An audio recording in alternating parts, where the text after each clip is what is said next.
Hello, good evening, and welcome to our IVF webinar. It's 8 p.m. UK time, therefore it is time to start yet another event, a very special event indeed. Thank you all for joining us already, and I am your host, Caroline, as always, and with us today we have another very special guest. It's Lucia Grounds, and she will talk today. She will explain her journey. She will be able to help you out a bit as well. Remember, it is possible for you to ask questions later on as well. And Lucy, how are you feeling? How is your day going? Good. It's I'm in London and it's very warm and a very beautiful afternoon or early evening here. So yeah. I am very happy that you've agreed to join us here and support our initiative. I always want to mention that those events, Stronger Together events, have been brought to you thanks to our ambassadors and partners. And I definitely want to mention that Donor Conception is actually also our partner. So huge thanks for their support. And of course, I want to thank to all of other partners and ambassadors. It's we have lots of those events, so it would be not possible. It wouldn't be possible to simply have all those events without their help. Okay, so as I mentioned, today there is a very special topic we will discuss, as it is becoming a solo mom: choices and challenges. So Lucia will start with her presentation, and then it will be time for your questions. So all you need to do is type those questions in the chat section so that Lucia can answer them for you. And let me just tell you that Lucia is a member coordinator at Donor Conception Network, located in the UK. And it's really lovely to have you with us. I am very keen on finding out a bit on your story, and thank you already for joining us tonight. And are you ready to begin? I am. Thank you very much. Hi, Excellent. thank you. And thanks to everyone who's joining me today. And I really appreciate you coming to listen to me. So I'm Lucia Grounds, and I'm going to address some of the issues about becoming a solo mum, choices and challenges. So what I wanted to just say that today I'm going to focus on donor conception and the implications for your future child rather than fertility treatments, because obviously there are a lot of resources that you can plug into about the actual medical side of becoming a mum, which is incredibly important. But the other thing that's really important is that if you're choosing to have a child through donor conception, then there are certainly more issues than you might have had to have thought about had you perhaps conceived in the what I'm going to call a sort of traditional way, inverted commas. So just to quickly talk about me and my journey to becoming a mum, first of all, and that is basically I got to my late 40s and I hadn't met someone to have children with, and I really wanted to have a child. And a friend of mine had got pregnant at 42, and I was really excited for her until that evening she rang me and said, look, you need to get a move on because I've used donor eggs and actually it proved to be harder to get pregnant than I thought. So I then started my journey to trying to research how to get pregnant at my age, which was a challenge, but also the challenge of actually making the decision to have a child on my own and to let go of some of the things I thought that might happen to me in my life. I thought I might meet someone, I hoped I would, and we would make a baby and all of those things would happen, but they didn't happen. So my choice was, do I do this on my own? And the answer was yes, I definitely do. I really wanted a child. So I didn't start treatment with IUI until I was 43, late 40s, three actually. And then that didn't work. So I immediately was told to go on to IVF with my own eggs. And I started off at a clinic in London at age 44 with my first IVF. I was lucky to get pregnant, but I sadly miscarried a couple of months into my pregnancy.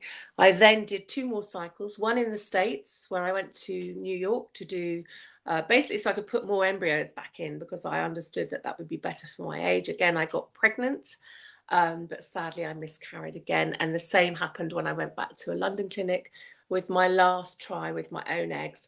sadly, I got pregnant again and I miscarried around the same time. So as you can see, I was kind of very hopeful that I was fertile, but of course, age and all kinds of other things conspired against me. So that is when I was told that donor eggs would be the solution for me.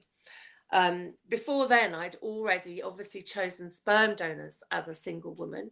I hadn't had to choose an egg donor, but I'd chosen sperm donors. And that for me was an interesting journey, comparing the UK choice to the US choice, which was obviously not much info and huge amounts of info in the US. Also, at this time in 2004, 2005, the law in the UK had not yet changed to allow children to have an identity release donor at 18. So all donors were anonymous at that first time.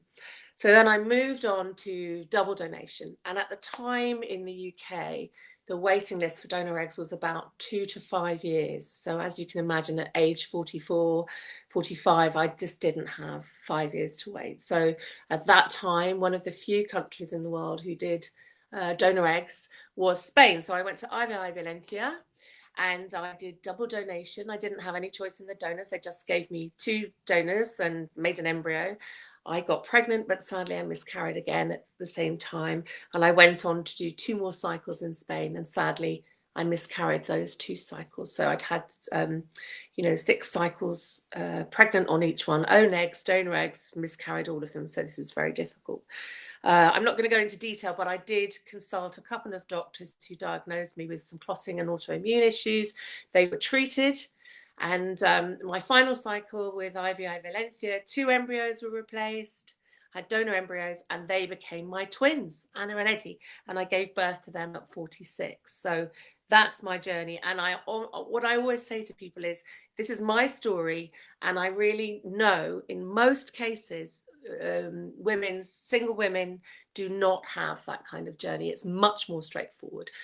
The challenges, as I'm going to talk about later, are much more about your choices of donor, the implications of anonymous or ID release, but not about actually getting pregnant. So I just wanted to say that was my story, but hopefully it won't be quite so complicated. And the final point was just to help you consider the options that are best for you. And the key crux of this is that these are the decisions that are best for you and your future family. So talking of family, this is my children, Anna and Eddie. They, from when they were tiny babies, very well behaved in that picture.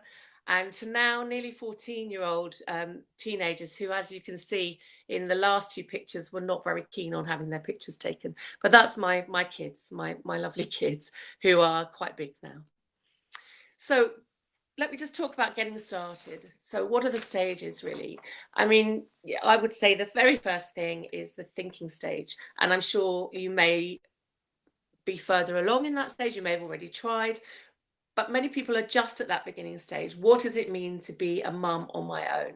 And that is where research, preparation, and accessing all the support that is available is really important before you start.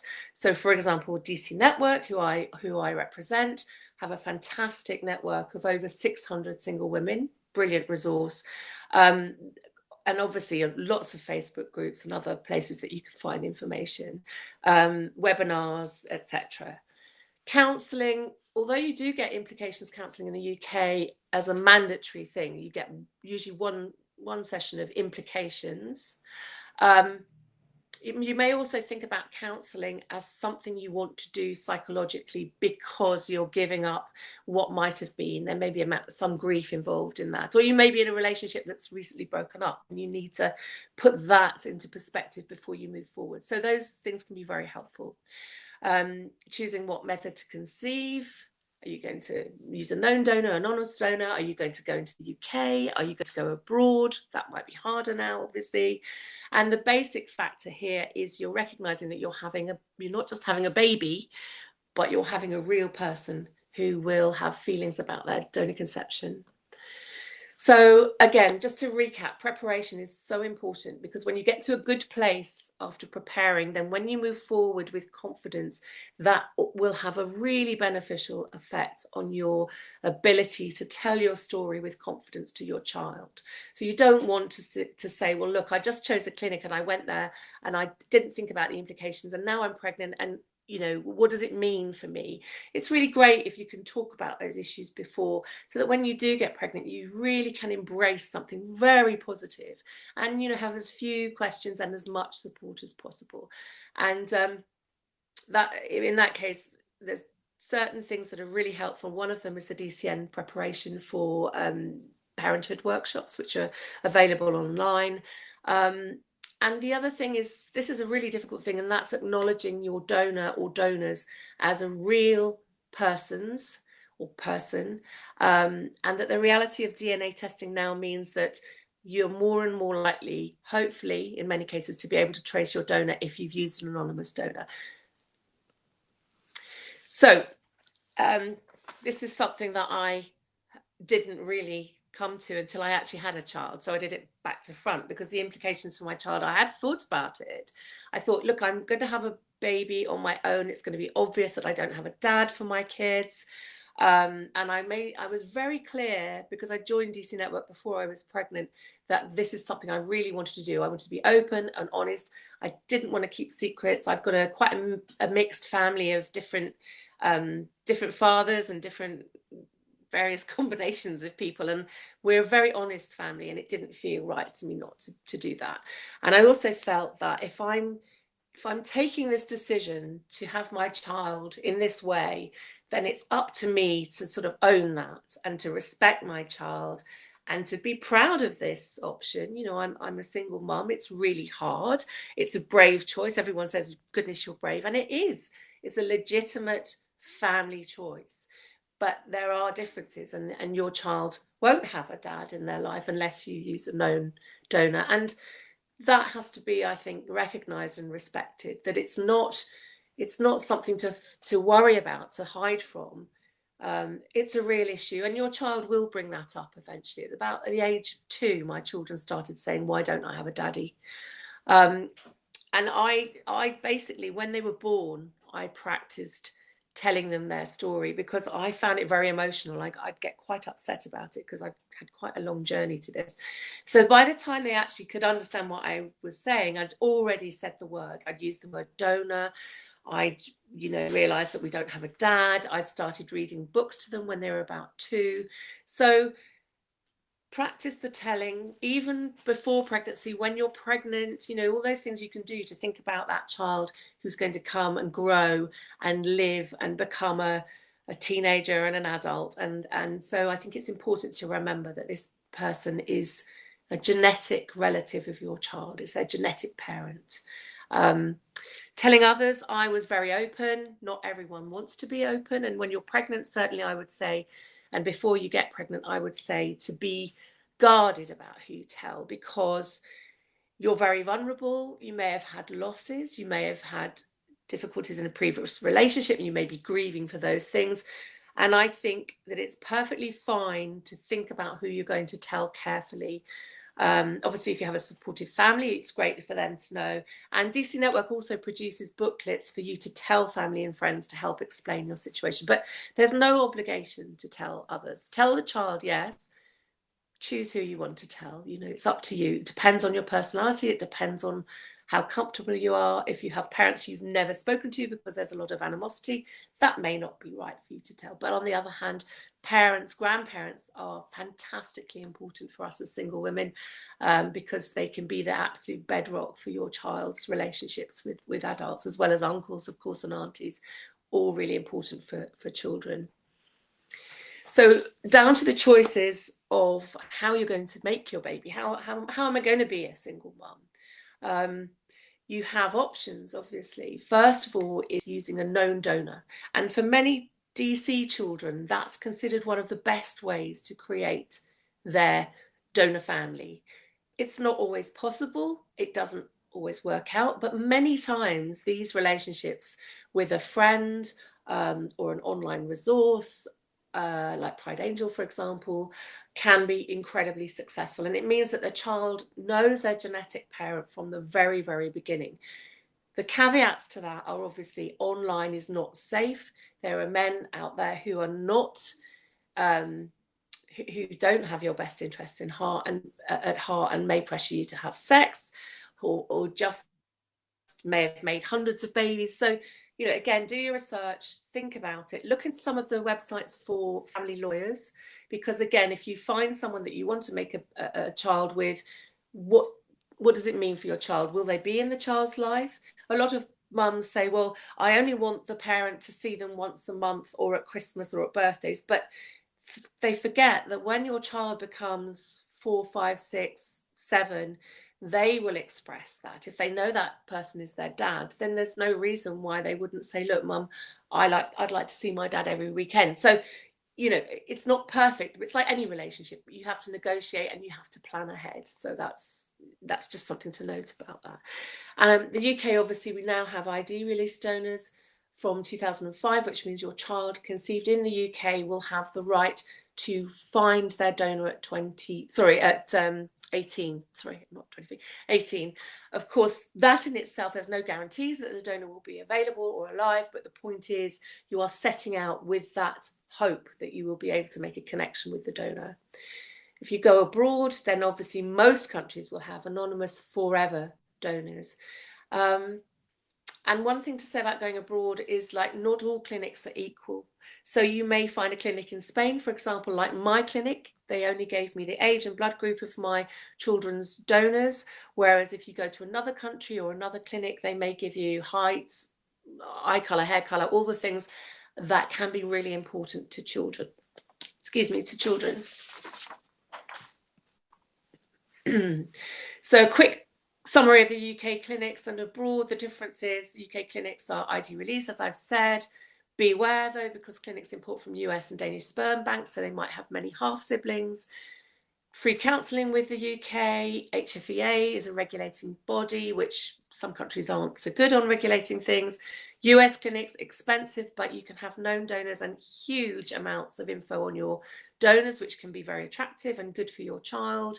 Again, most clinics in Europe are anonymous, and my children are affected very, very significantly by the fact that they only have age and blood group for their donors, and they would love to have had more info. And I think that would have made a big difference to them, even if they can't meet the donor, just to know interests, height, weight, eye colour, hair colour, etc. So that's something to bear in mind. Some clinics do have ID release donors.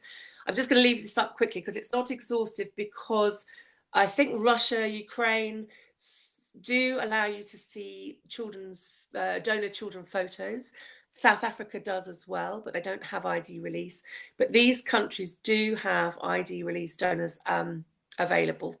So that might be something to consider if that is your choice and you find the UK too expensive, or there are other reasons why you can't stay in the UK. So, shop around, ask questions. You're a client of a business who's there to please you. You've got every right to demand for something so important, creating a baby, a person. You've got every right to demand that you get what you want. And if ID release is what you want, then do a bit of research and think about that. So the challenges are getting rid of maybe some of the grief around what might have been, coming to terms with, embracing, feeling the joy of a way to have a baby that may not have occurred to you years ago when you were in a relationship or not. Those are the things that counselling can help. Implications of an ID release, known donor or anonymous donor, your legal implications, choice of the donor. That can be quite hard because we all have in our minds, or some of us have in our minds, maybe an ideal man. Think, I must match this person, or are you going to match to you?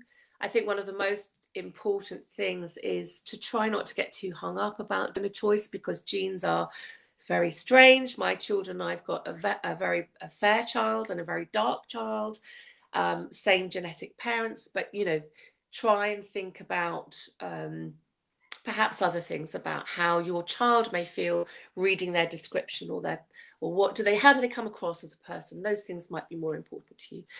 DC networks and all the support groups for single women, there's lots of them out there. Creating your own support network. You may not have parents. You can obviously build up that important support network while you're thinking and while you're pregnant. And of course, when you have children, you bring in many other opportunities to meet other parents, and that can increase your support network. who to tell and when, your emotional support, who's going to provide you with that backup. Is it your best friend? Is it your mum? Think about that. Who's going to be that ally for you? And then I'm not going to touch on this a lot because it's more about donor conception, but of course your financial preparation and practical considerations are very important. And again, I can signpost later to charities and other organisations that can help you think about the practical aspects of becoming a mum on your own. So challenges for DC parents. Deal with your own stuff first. And that is difficult because we all bring stuff to our lives, to our children's lives. We're not going to be perfect parents by any means. I'm not a perfect mum. We didn't have perfect parents, but sometimes there may be residual stuff that is hanging over that maybe you need to move through. You may have had past relationships that were challenging. You may have had people you wanted to make children with. Who may not want to do that. There's stuff that's really good to kind of work through. Challenging questions. Now, my children, as I said, started asking me why they didn't have a dad from about age 2 when they realised in my stories that I told them, once upon a time there was a mummy and a daddy. Okay, who is this daddy? Where is my daddy? And so that becomes a thing that kids will ask. Not all of them, kids are all different, but often that's the first thing they say. As a single parent, you don't have a dad in your family. So you have to think about, how am I going to phrase that for my child? Is it going to be something that's a loss for the child, or is it something that is just a fact? It is a fact that you don't have a dad, but it's also good to acknowledge the fact that even though you may be okay with not having a dad, your child may not be. And this isn't something that deals them a terrible blow that they're going to be really badly affected by. It's not that at all. It's just acknowledging the fact of the situation. They don't have a dad, they have a donor, but also be aware that later on, as my children have done, that donor becomes more than just a genetic provider. That person is someone out there. For my children, I've got an egg donor and a sperm donor. And as my children have got older, they've asked, who are these people? What are they like? Partly because I've got no information. When can I meet them? What are their names? Do they like football? Why am I so tall? These are really obvious questions for children to ask. And mostly when our children ask these questions, if we know their genetic parent, then we can answer those. We can't. We may have a bit of information, but we generally can't. So I would say, no matter how hard it feels, this is of course when you've got children, so we are leaping ahead to a situation where you're not even in, but it is important to think about this. My children have asked me quite challenging questions. Why haven't you got married? My son said, Mummy, how old was my donor? How old were my donors? And I said, well, they were 23 and they came from Spain. And he said, he was about 5. He said, I know, I'm going to put into Google Spain donor age 23 and up will pop all the donors in a picture and I will know which one is mine. Let's do that, Mum. So again, we didn't actually do it, but I did talk through and I acknowledged the fact that he didn't have a dad and he'd like to find a dad. He wanted to have a dad to buy him a puppy, to do messy food fights. That's really fantasy daddy. But I didn't ever want to say to my children, listen, it doesn't matter you don't have a dad, it's fine. It is fine. And I'm, I hope I'm a good enough mum and they've got lots of loving family. But the point is they have an identity.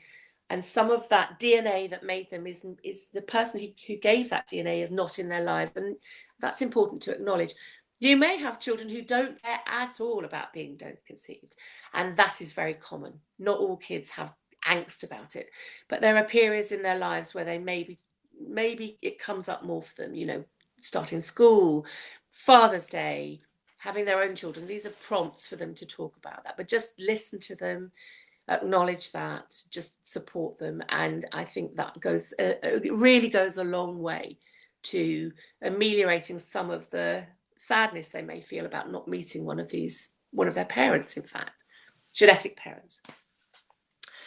So just to say again, this is what I'm talking about, is we're at a very early stage, and I'm sure I don't know you all, but I'm guessing that you're either thinking or you've been trying or you've had lots of points where you've had to think about this baby that you hope will come into your life.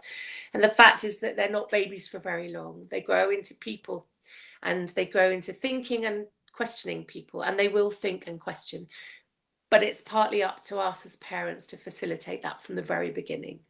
And I think, you have to acknowledge that people have babies every day without thinking about it. And here we are, as single mums. Some of us had very difficult journeys. You think, why do I have to think about this so much? I just want to go and have a baby. I wish I'd met someone and made a baby like everyone else makes a baby. But we just do. We're deciding to have children this very special way, and it deserves our thought and input. And those choices build confidence in your story to your child. So when you've thought about it, and it doesn't matter whether you go abroad, stay in the UK, none of that matters as much as your attitude and your feeling, your confidence that you've made a decision that's good for you. And then you can embrace that and be positive about that decision, and that will trickle down to your child. Your feelings about the choices you've made will trickle down to your child, and if you feel positive and happy about those choices and confident in talking about them, your child will pick up on that, definitely. And I have to mention DNA testing, because my daughter has just submitted her DNA. She's nearly 14, and although clinics will have anonymous donors, more and more donor-conceived people and donors are putting their DNA onto commercial websites and finding their families. So, that is something to think about, that your child could be found by another member. If, for example, if that donor has donated before, then their children or their own children may submit DNA in the future and could find your relatives or your child's relatives. So it's really important to acknowledge that there's a man and a woman here who donated. It's not just a cell, which people say it's only a cell. It's much more than that. The building blocks of growing your child came from another person, or in my case, two other people who are very real. And I acknowledge them for my children because I respect these people. And I'd love to meet them. I want to thank them for the wonderful gift that they've given me. I mean, I'm really wanted to say that because it's so important. So I've taken a long view here because it's important, because DC kids and babies, they grow into adults, and people deserve to know who they are and their identity and have access to information. And this is something we know from talking to DC donor-conceived adults. And again, just to stress that not everyone's children are burning to know their donors. Some of them are. Some of them go through phases. My children have gone through lots of different phases in their lives. So again, donor conception is for life. Child to teenager, that's what I've noticed very much with my children. The teenage years, my goodness, they're full of angst. And that's not even without donor conception. And just to say, donor conception is an integral part of who they are, but it is not the defining part of them. They live their lives normally with their mum. They don't have a dad, but they have uncles. They have other brilliant family and other friends and support networks. They don't ask questions about it all the time, but I've kept the dialogue open continuously and regularly with them since they were born. And I've left the door open for them to talk about it. And sometimes the conversations are quite hard. But at the moment, my daughter wants to find her donors. She wants to find her genetic family. So we've submitted DNA. My son is thinking about it, so he's not sure. So you can see even children in the same family have different feelings about being donor conceived. So the final thing to say, choices and challenges. I want to, I've touched on things that are quite complex and very hard to think about when really all you want is a baby. And I remember feeling that. I just thought, you know what? I've lost all these babies. I've had these miscarriages. I don't care how I get this baby now. I just want a baby. I want a baby to be a reality for me. And of course, that is just the start of the journey. But it's really important. It's really important for you to embrace this choice of making a family positively, while also thinking about that child and also finding the best way forward. If you can choose ID release, I think personally that leaves the door open for your child. Your child may grow up and think, do you know what, I don't care. I'm not interested in the donor. I've got you, mummy. I've got my uncles. I've got my family. I'm not bothered. But if you take a choice away from a child, in my children particularly have been more bothered about looking for the donor because they've got so little information. And I think if I'd had more, that they may not have been. I can't tell because, you know, you can't really say. But that's just to put it in the context. But of course, if you use an anonymous donor because, many people do, and you may go abroad, then that's something to think about. Is the crux of this is really your openness and honesty, telling your child regularly and often from the start, and being completely open to their thoughts and their feelings, even though they may be tough, and not to brush the donor out of existence or the donors. Acknowledge the fact that a man and a woman gave their DNA to make your baby, and that is incredibly powerful, and it's respectful to acknowledge that for your children, because those people are real to my children. They don't know them, but they are real people. They haven't donated a cell. They're genetic relatives. So advice and support, Donor Conception Network, Gingerbread, brilliant charity for single parents and single parents to be, particularly for finances. The HFEA can help you search for clinics. The Stork and I Mum Tribe, Fertility Buddies, lots of groups out there. 600 single women in the Donor Conception Network, and lots of resources there. Books, workshops, all kinds of other facilities for you to help beginning before you get pregnant, and also when you have your child. They have a helpline, so do call them if you want to have a chat. All of them are parents through donor conception, so they have really, really good insight into all of the stages. Finally, I want you to look forward with optimism. I can't say the word optimism, but I'd like you to look forward with optimism and excitement, because when you've made those choices, what have you got to embrace? You've got to embrace being a mum, being a parent, which is the best thing that I've ever done. And I just wanted to leave it there with something really positive. So thank you. I'm ready for questions. Excellent. Thank you so much, Lucia. That was indeed very interesting. Thank you so much for inspiring everyone, for sure, and for sharing your story. That was really, really great. And well, I'm not the only one who thinks that. Actually, there are like already some comments. Thank you. From the patients, and I would like you to see it. This is so helpful. Great presentation. Oh. And there are more of those coming. So brilliant. But also there are questions. I just wanted you to see it first of all, because those are the first comments we received. But now if you are ready, we will go for the first question. Yes, I am definitely ready. Yes, excellent. So here's the first one. What in particular do your twins wish they knew more about their donor? I have chosen anonymous sperm donor, and this is the only thing I feel guilty about. I do, however, have an extended profile with baby pictures. It's a good question, and it's a difficult one, because what I would say, most of what I'm saying is from a personal viewpoint. First of all, one thing I would say, if you feel guilty, maybe if you can revisit it, then do. If it's absolutely impossible for you to choose anything other than an anonymous sperm donor, then the next thing is to think you have an extended profile with baby pictures, and that is brilliant. Compared to my children who have the age of the donors and blood group, that is really good. And it may be that having that extended profile in the pictures goes a very long way to helping your child to feel they know a lot about the donor, and it can satisfy many children. That's all they want to know.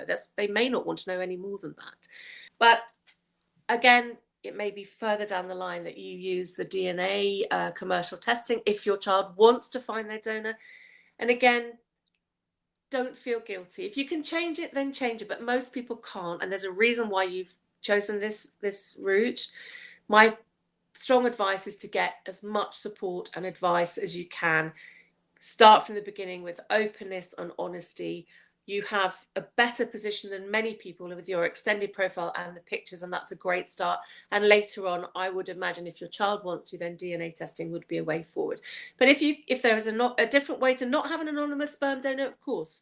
But I don't know you, so it may be that this choice has come at a great cost to you. So I don't want to make you feel guilty. It's not a healthy feeling. The most you can do is be proactive, and you have got an extended profile and baby pictures. So it's a long answer, sorry. All right, excellent. Thank you so much for that question, and well, your help with this as well. Okay. Yeah. Or I noticed that you Mhm. said, what in particular do my twins want to know more about their Oh yeah, donor? sorry. They just want to know more than age and blood group. They'd like to know, I guess what they'd like to know is what their height, their eye colour, their hair colour, their nationality, what they liked and didn't like, were they musical, that sort of thing. That's what they really want to know, that kind of stuff. Yeah. Okay, excellent. Thank you. All right, let's have a look at the next question. So, what experience can you share about having a first child with a known donor and wanting a second by ID release donor? So this is a situation that the questioner is in herself, I'm assuming. Is that right? Yeah, I Um, believe so. yeah. So having a first child with known donor, wanting a second by ID release donor, well, you choosing to have your children through different donors. So I guess the thing to bear in mind is it's how you handle it as a parent. And your children may have different feelings about having a known donor and having an ID release donor, or they may not. The most important thing is for you, I think, to connect with people like DC Network and to speak to other parents who've also done similar family building to you, and to find out from the beginning how you want to handle that, how you may handle the questions. You can't predict how your children will react, but this is how your family is built, and you need to embrace that with honesty, openness, and support for these children. But it's not a bad thing. It's something that you've chosen to do, and by acknowledging that with your children throughout the rest of their lives and dealing with any questions, you go a long way to helping them come to terms with those differences in their conception. Excellent. Thank you so much. There are more and more coming Okay. questions and comments. So um, this is definitely inspiring. So thank you so Okay, much. no And problem. let's have a look at the next one. I am a single mom with a 17-month old boy by double donor. What were the words you used to explain about the donors? I've heard not to use the word special or chosen. Any advice? Okay, so 17 months, very young. A lot of this is about you practicing the words, not really about your child who doesn't yet comprehend, but you're building the building blocks of openness, honesty, telling and talking. The words, what were the words I used? I said, when I started talking to them, I talked about a man who gave a seed and a lady who gave an egg. And the seed man and the seed lady joined their egg and the seed together, and they made an embryo that was put inside my tummy. And that's how you grew. And that's what I started with. What I never said was that my children were, of course, my children are special. And in any other context, I would say you're special and I love you and all of that. But in the context of donor conception, I never say you were a gift, or what I went through to get you, or you're special or you're chosen, because that can be a very, very large burden to place on a child or a young person, because they feel, mum went through all of this to have me, and I think I need to be this person to live up to something. It's not fair to do that, I think. Of course, they are special, but sometimes it's enough to say, I love you. I really wanted to have a baby. You were very wanted, and I did this because I really wanted to have a baby. And look, here you are. Aren't I lucky? But I think using those terms can be complex for kids, because a lot of kids want to be normal. They don't want to be special or chosen. They just want to be a normal kid fitting in with people. But if they start to think they're chosen, it's a bit of a big burden to carry. So I use the word seed donor and egg donor, seed lady and egg lady. And then when my children could read, they realized that I'd replaced the word sperm with seed. And they said, Mummy, it says sperm in this book. Why do you use seed? Let's call them the sperm man and the egg lady. So that's what they are now. They call them my donor, my donors, sometimes my donor mum, my donor dad, my genetic family, etc. They are nearly 14, so their vocabulary is big. Hope that answered your question. Sorry. Yes, indeed. Thank you so much for this as well.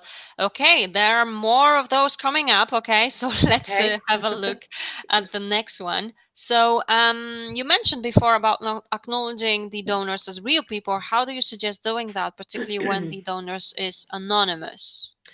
Well, I guess this all comes a bit later in development when your children may ask questions. But I suppose if your donor is anonymous, one of the things I hung on to was the fact that my kids were conceived in Spain, and I love Spain. I have family that have lived in Spain, and I really embraced that because I didn't know anything about their donor. I didn't even know whether their donor was Spanish. So I just focused on the fact that they were conceived in Iva Valencia. We've been there. This was a person who came and gave their seed and their egg for mummies like me to make a baby, and that I never said this was a kind people because I don't know that the donors are kind, but I said your donors did a really kind thing by giving this egg and this seed, or whatever you call it, to make a baby.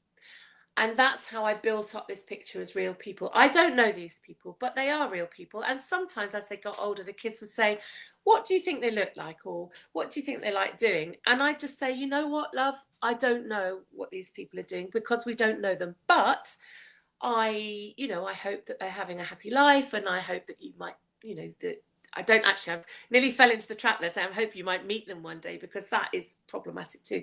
But really just build up anything around their conception. So what clinic did you go to? What country was it in? Perhaps think about, like in Spain, we love Spanish music. My daughter's learning Spanish.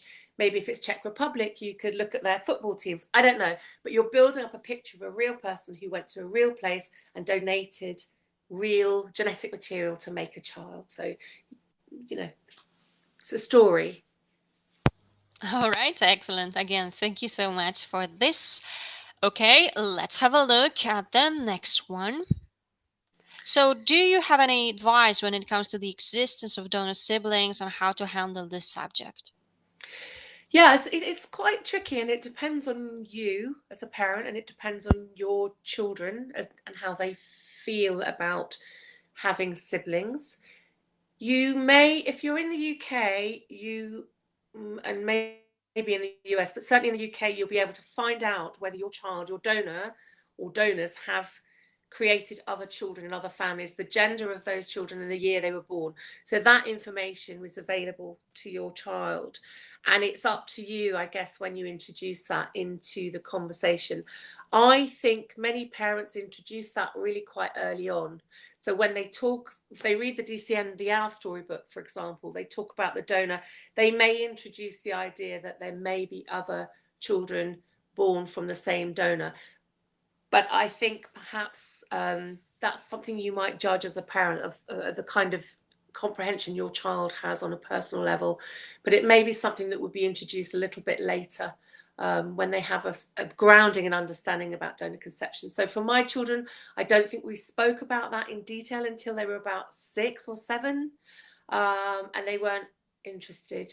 They are now interested. And that started about 11, 12, and now at 13 they're much more interested. When you say handle the subject, again, it's difficult because it's how your child reacts and how you handle it. A lot of people think it's a good thing, and other people are not sure. So I think what I would say is think about it carefully, about how you feel about it and the language you might use, and get some support from other parents who've contacted donor siblings.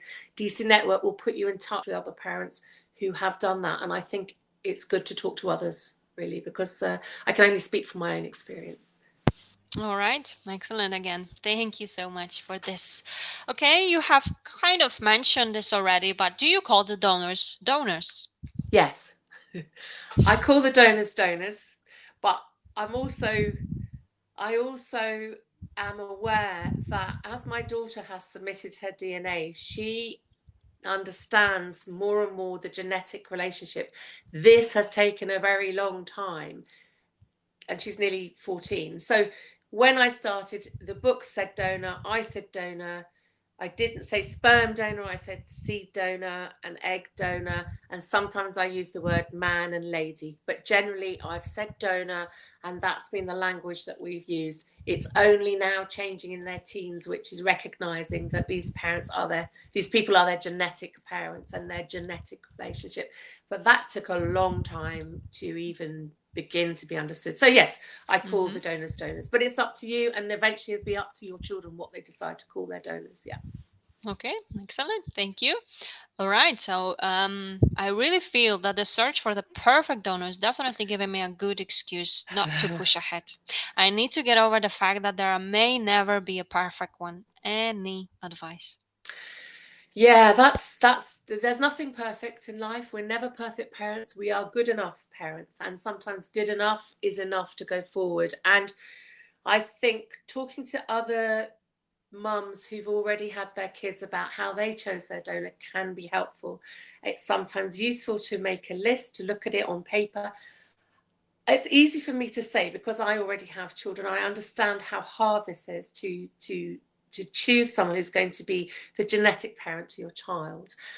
But why are you not pushing ahead? And I think that's something you can ask a counsellor to explore with you. Is it because you're not letting go of the idea of finding a person that you're going to make a baby with? There might be other issues. Is it because the donor's anonymous, or is it nothing to do with that? I think I'd look at that, because the excuse not to push ahead may be about many more complex things, but it's very normal to get stuck on the donor choice. And I think that's where you need to speak to other women who have children. I didn't have any choice in the donor, which was very sad in a way. But on the other hand, I just got these kids who I had no expectation of what they'd look like at all. So there's a point where you need to leap off, and I think you need a bit of support. And there may be other things holding you back. So I'd look at that, talk to DC Network, look at it on paper. What is it exactly that you're looking for? Remembering that there's no perfect thing ever. And genes are very strange, so you just don't know. But yeah, good question. Very hard to answer, but it's a good question. Yeah.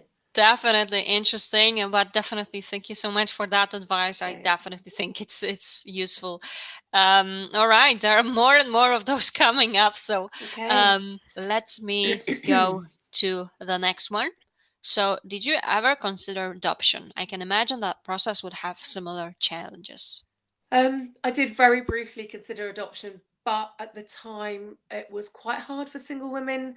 I had a history of depression as well, which wasn't on paper at that time. We're talking 14 years ago now. I didn't seriously consider adoption because I think I tried so many times and got pregnant that the feeling of being pregnant and losing that pregnancy spurred me much more on to physically carrying a pregnancy. But I think adoption is a very, very good alternative. I think the process would have similar challenges, but of course there's much more potential for the sense of rejection in adoption, because real parents have given birth to a child and that child's been given away or had to leave that family. So I don't see exactly the same challenges in donor conception in the sense that you're the birth mum. But yes, there are similarities with the identity of your genetic parents or birth parents. They are similar, yes, but maybe less acute in that way. All right. Okay. Thank you once again for answering this question. And well, there is another question. Okay. Have you ever had negative responses from other people? I am now 17 weeks pregnant using a known donor, but months before I started the journey, I mentioned to a male colleague at work that I was thinking about it, and he had such a negative and angry response, stating that I was being selfish to exclude men from the process. I could handle it at the time, but worry I will get more responses like this once the wee one arrives.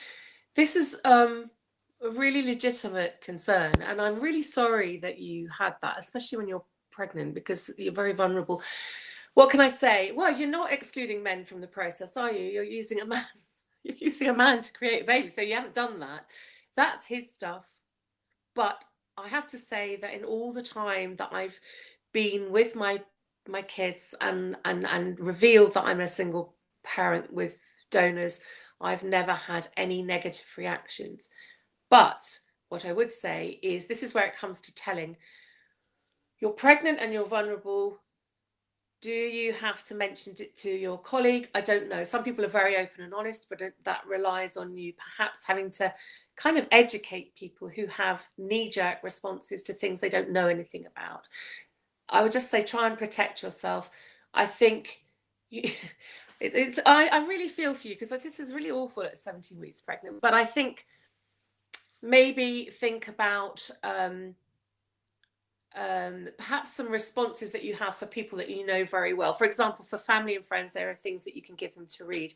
But for a work colleague, I would really think about, do you need to tell that person? And is it any of his business that you're pregnant using a donor, or any other way for that matter? I mean, it's none of his business.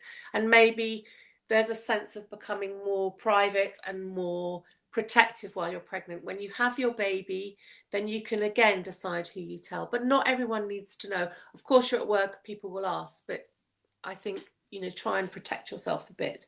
And in my experience, when the baby comes, those comments are much less. That's my experience. All right, that's good to hear. I was really definitely upset by that one. I didn't want you to. I really think Yeah. it's sad if you have that reaction, but it's a reality, and I agree. You have to develop a bit of a thick skin sometimes. Yeah. All right. Exactly. I couldn't agree more with this as well in such case. Okay. Next one. Again, another question. Okay. Are we ready? Ready. Thank you so much for sharing a remarkable story in such an honest and genuine way. Did you prepare some sort of letter to them with your and their story in case something happened to you when they were young and you would not have been able to tell them yourself? Sorry, I hope this is not an offensive question. No. I am really grateful to have heard your story. Do you know what? I wish I had. That's such a brilliant idea. And I think this is where a lot of parents and parents-to-be create, they can buy the DCN books, but what a lot of people is they also make their own books, their own story. So, you have your scan pictures, your bump pictures. And I think this is such a good idea. Yes. Wow. I'm really hadn't thought of that. I think that's great. Yes. I think if anything had happened to me, it would have been lovely to have had the story of me and them and how they came to be. So yeah, I'd really recommend it. It's not offensive at all. It's a brilliant question, and yeah, I would definitely do that. It's great to not just mark your journey in positive ways for your future child to see, but also probably separately or wherever, just to prepare that letter. I think that's great. Yes, I think that's brilliant. But I didn't do it. I don't know why I didn't, but I didn't know. Maybe this is actually a good suggestion for you then today, right? I think it is. Yeah, it's made me think now. Yeah, exactly. Brilliant. Thank you so much for that. Definitely something to think about. Yeah. All right. Thank you so much then. And let's have a look. Okay. Okay, sorry. I just want to check because there are some other comments. I will show them just later on. Let's go with the questions. Okay, sorry. Yeah, here it is. How did you decide between IUI or IVF when you first started? I think the biggest decision was my age, because I was already nearly 44 when I did my first IUI. And my medical advice at that time was, because of my age, IVF would be more effective. However, that is a clinical decision. And I think, all things being equal, IUI is sometimes underplayed as a good start to seeing how you react to medication, etc. So I think it's really up to your clinician to talk about whether IUI or IVF is more effective. Probably IVF has better results, but IUI is cheaper, and it may be that people want to start with an IUI if their fertility indicates that's okay, and move on to IVF. But it was dictated by my clinician's decision and my age. That was the deciding factor. Of course, understood. Thank you then, of course, for that clarification. Okay, next question. So, have you or have your children experienced any negativity, intentional or otherwise, from others, example at school, and how have you navigated this as a family? Yes, they have. Not badly. At primary school, the kids didn't understand why they didn't have a dad, and it was a very, very ironically, in London there were almost no single parents, which is unusual. So they had kids innocently say, "Where is your dad? Is your dad dead?" Because these kids couldn't understand, and my kids would say, "No, I have a donor." And they'd say, "What do you mean a donut?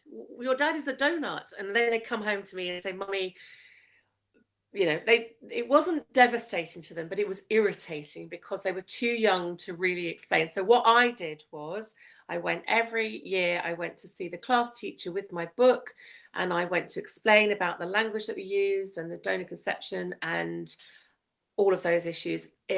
In year 3, they had some kids who were just a bit annoying about it.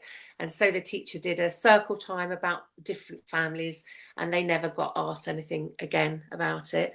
And in fact, the kids got to know them as that was it. Once they'd kind of done that bit, they were over it. So nothing negative from that. And now they're at secondary school.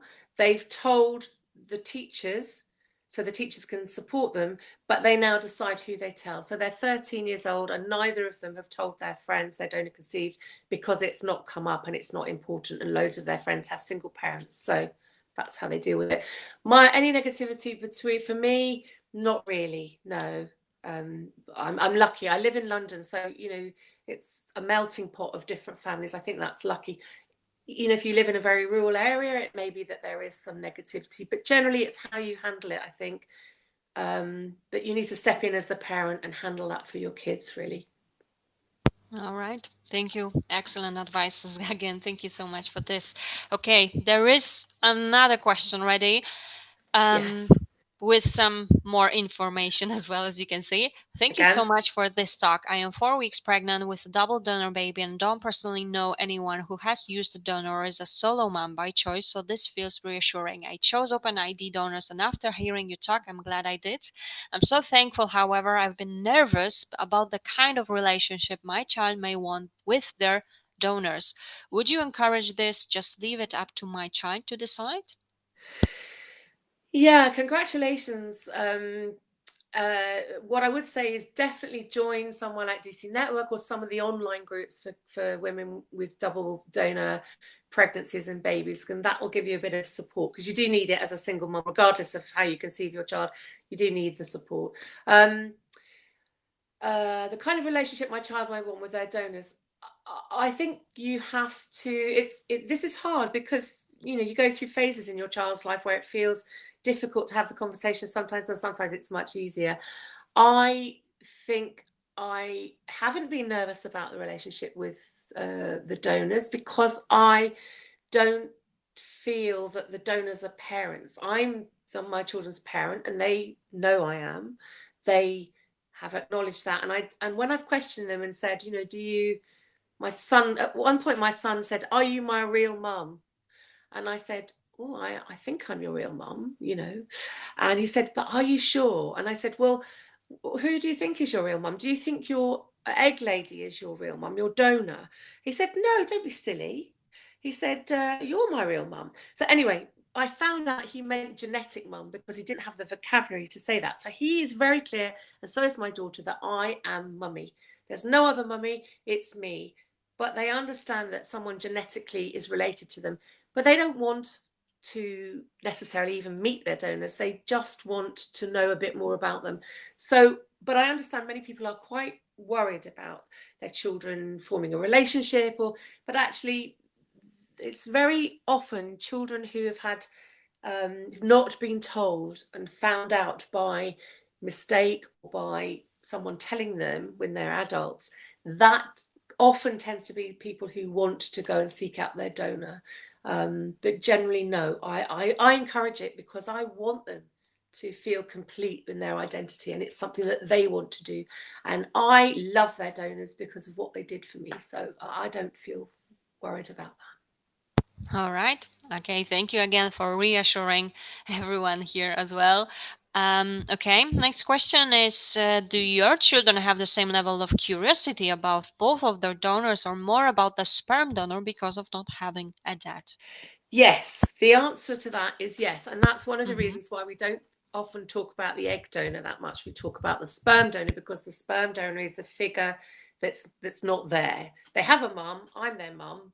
They know now, but they didn't for ages understand I'm not genetically related. So yes, that often is the case with single parent families, that the sperm donor, is more obviously not present. And The other thing, of course, is my children have different levels of curiosity. My son is not very curious at the moment. He's not that bothered. He said he did want a dad when he was little, but now the other day he said, Mummy, I don't want a dad anymore, but I think you might like one because you're a bit lonely. So that's what he thinks. So, but my daughter is very keen in the last 6 months to find out a bit more. So, children are different. They're all different. All right. Again, thank you so much for that.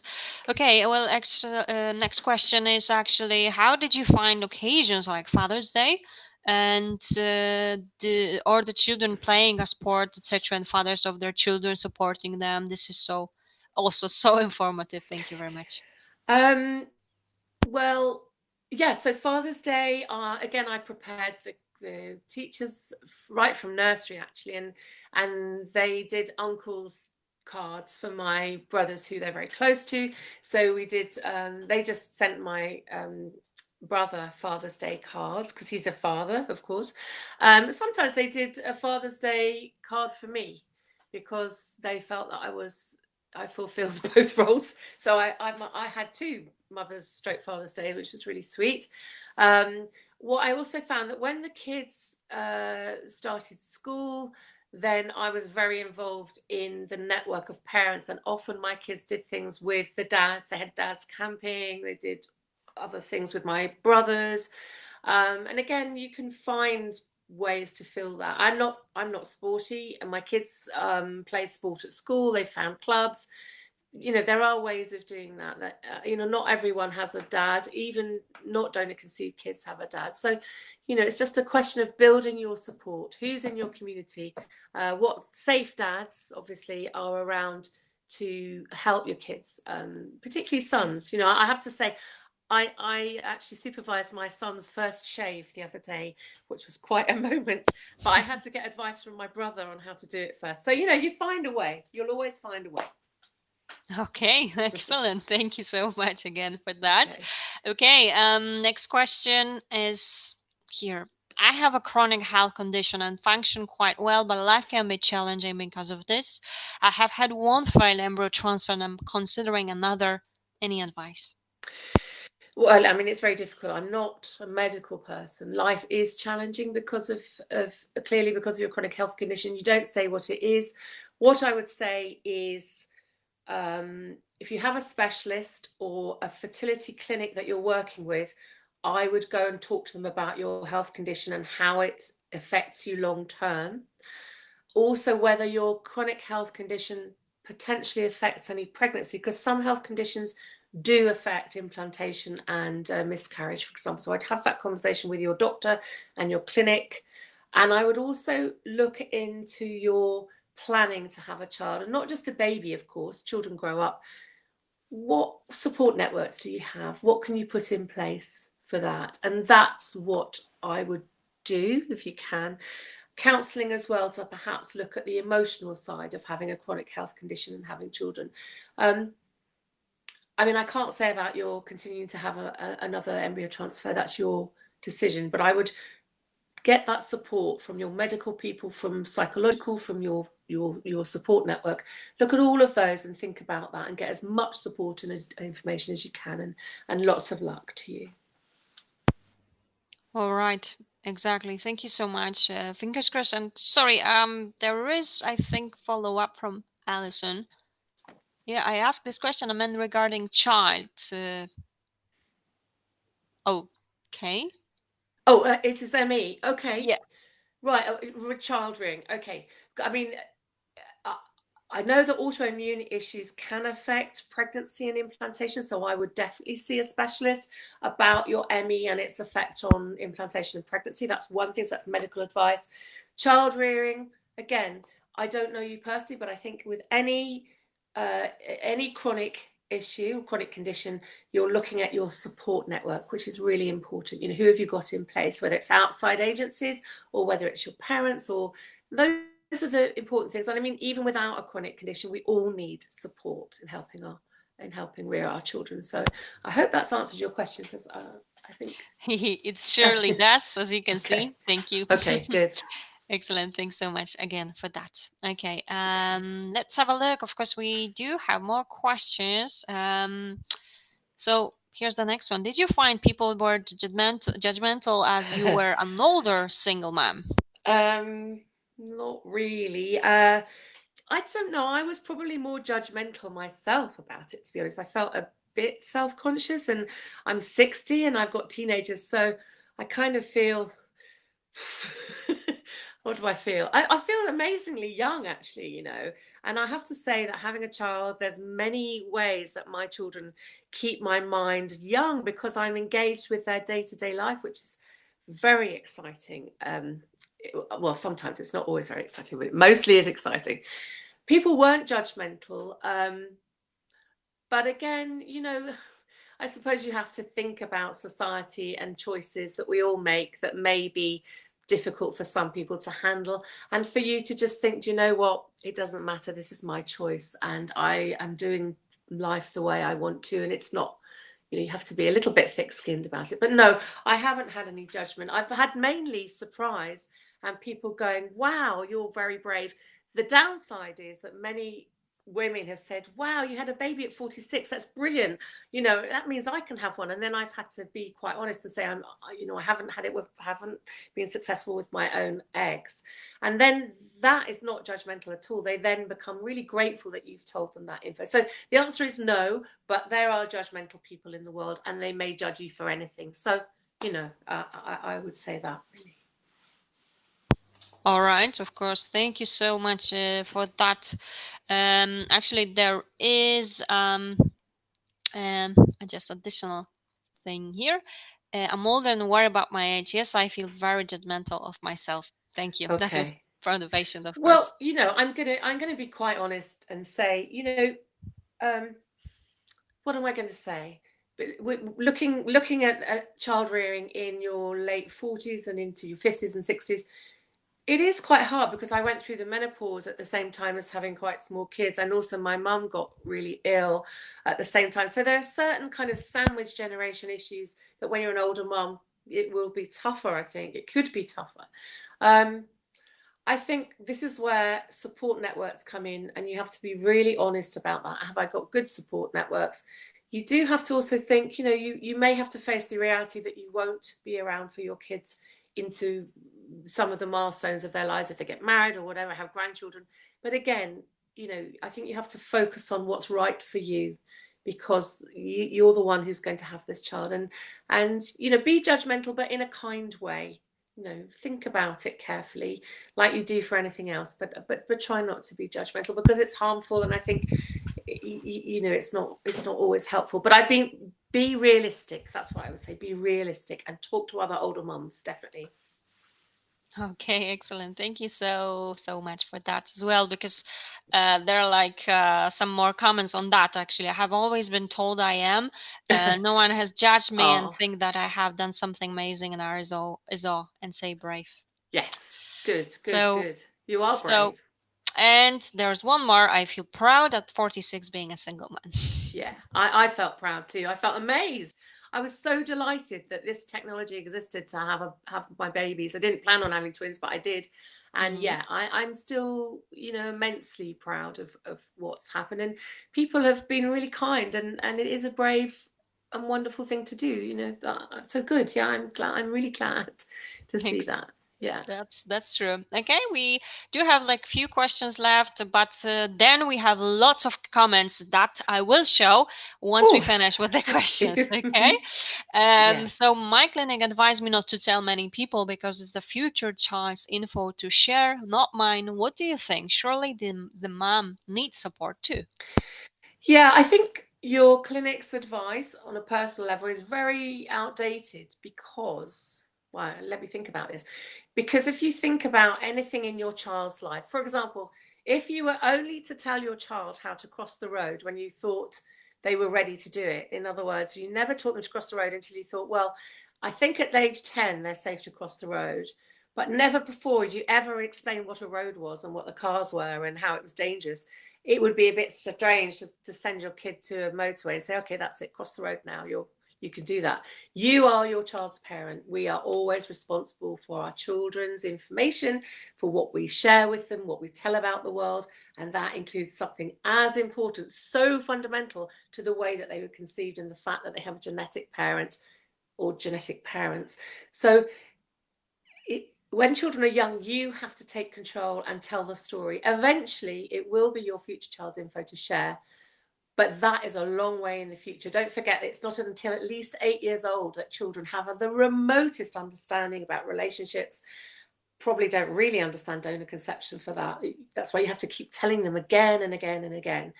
My children decided to share their info from the age of 12. But they still need my help. They still come to me to talk about it. They still need protecting. So that is what I would say about that. And it's something that people rely on a lot. But in my opinion, you are the parent and you have to shape that child and you have to be in charge of the information. And by the way, who to share it with is also your decision, because a child can't make that decision at all. And you can't leave it up to a child to, for example, explain their donor conceived to a grandparent, because you have to do that. The child should not have that responsibility. All right, of course. Thank you so much once more for that. Okay, so are there any other issues that have come up with donor conception babies, such as medical history? Yes, there have. I mean, it is difficult because when you go to medical appointments, my children are both disabled. My son is autistic and my daughter has a congenital thing called Poland syndrome. So I had lots of medical appointments when my kids were little, and I was always upfront and open. And it was difficult because with Poland syndrome, it might be genetic, and people would say, well, what about your dad, your children's father? And but the thing is, in any medical situation, mostly it doesn't materially matter, because medical people will treat your child on their symptoms. So I was just honest and I said, I don't have that information. And they would say, okay, that's fine, no problem, we will treat your child as you would any other person.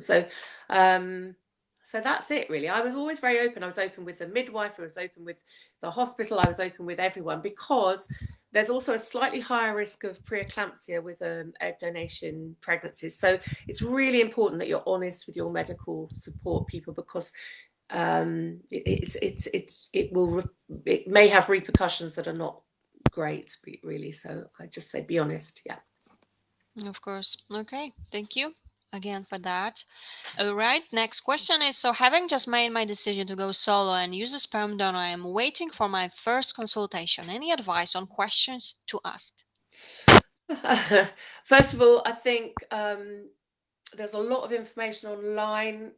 Certainly places like Fertility Friends has some good sections on what to ask in an IVF consultation. So that might be somewhere you want to go. I think well, it depends where you're going. If you're in the UK, then you know that your sperm donor will be ID release.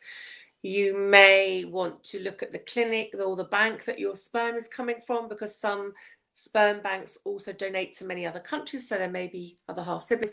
If you're going for your first consultation, I suppose that this is more of a medical question, but really you want to know how the clinic is going to treat you, to make sure they explain everything to you, to make sure that your health history is up to date, to get your tests done, to just be open and honest, and to get as much support as you can. It's a bit of a vague answer, I'm sorry about that. But DC Network, again, I will mention DC Network, a good place to start, because you can get to speak to lots of other single women who've also been where you are, and that's invaluable advice. So I would get in contact with DC Network, definitely. All right, excellent. Thank you so much, of course. And well, it looks like I will be showing you some of the comments, because we are not done yet. Okay, Lucia. Okay, no, that's because fine. I want you to see them all for sure. So first of all, this is after your presentation. You sound like a wonderful mom. And ask my kids. So as you can see, there are already lots of thank yous. Brilliant, informative. Thank so you. Nice. Super presentation. Thank you for sharing your story. I'm starting my journey, so hearing that I'm not alone is comforting. Brilliant. I'm so glad. And thank you for the talk. It made me consider elements I haven't thought about, and my research so far very helpful. That's brilliant. And one more, thank you for sharing your story. You've really made me feel more comfortable with my journey, knowing that these sick children and adults aren't negatively affected, and that the key is to share from the start. Thank you. Excellent. Yeah. And well, there are more. I just definitely want you to see. This was really useful. I will be starting treatment in the next couple of weeks, Yay. and I've chosen an open ID donor. Really glad I decided to join the webinar. And we Oh, are happy that you have joined this and that was useful for you. And yes. I'm sure it was. So Yes, um, and lots of luck, of course. exactly. Fingers crossed. This has been a great talk. More. Thank you so much. That was helpful. I am having treatment in Greece, so it has to be anonymous, but I am very happy with my choice. Yes, and that again, as I tried to stress before, it's not, at the end of the day, when you make the choice that is right for you, embrace it, move forward, think about your child. Honesty and openness go a very, very long way, and those are the things to embrace, regardless of your choice. So yes. All right. I'm finding it so hard to decide between double donation treatment or adoption. Anything you can. Yes. Well, that's a really hard question. We probably haven't got time to do it. Again, I would contact DC Network to talk about the issues involved in both of those. They have experts who have lots of knowledge about double donation and have counsellors who are experts in the issues between donation and double donation. Double donation and adoption. Contact them on the helpline and see if they can put you in touch.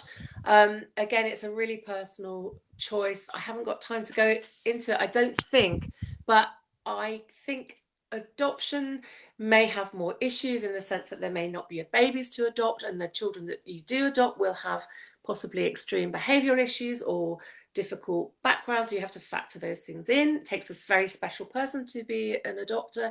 Double donation is a different experience because you are starting from the very beginning of conception, and you give birth and you breastfeed and all the things that may be important to you personally, but it's really personal. I just gather as much info from other parents of adoption and double donation, and see if and also counselling obviously can be helpful. So that's what I would say about that. I can't give an answer though, because of course it's personal. Of course, lots of details to discuss in such case. So I just wanted to mention that, of course, it has been recorded. So if anyone missed any part of it, you will have a chance to watch this again. I have just sent you the link, and you will be able to watch this within the next few days. It will be definitely uploaded.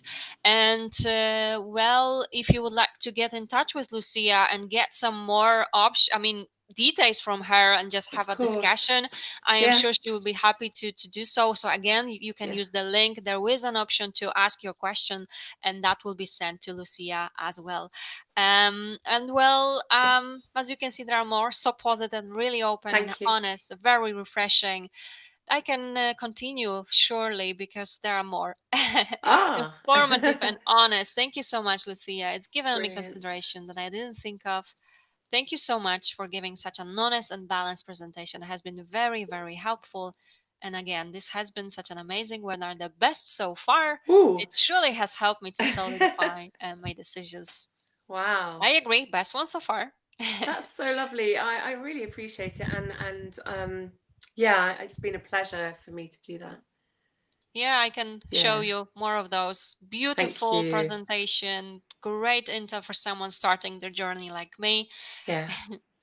And as you can see. Oh, that's lovely. I mean, that makes me really happy. Thank you. Thank you for joining our event tonight. You have been more than helpful, and I am very, very, very happy that you have agreed to join us and presented this topic. This is something we definitely need to talk about, and as you can see, you have been wonderful and helpful to lots of our patients today. Well, yeah, thank you.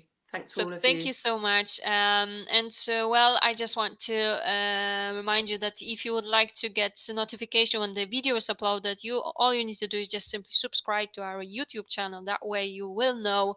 And of course, I can only encourage you to join our webinars and live events tomorrow. We will be back at 6 p.m. UK time and at 8 p.m. UK time. And of course, if you follow us on Facebook or Instagram, you will know when the new topics that are coming up, of course, soon. Lucia, This has been great. I really do hope we will still have a chance to do it some other time, because Yes.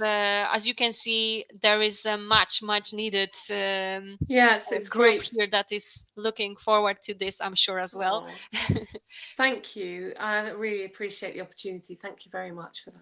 Yeah. Thank you so much. Take care, everyone. Have a lovely evening. And again, huge thanks for joining us tonight. It's been Thank you. great having you all here, for sure. Thank you very Lucia, much. have a relaxing good night as well. I Bye. will. Thank you. Bye. Thank you. Bye.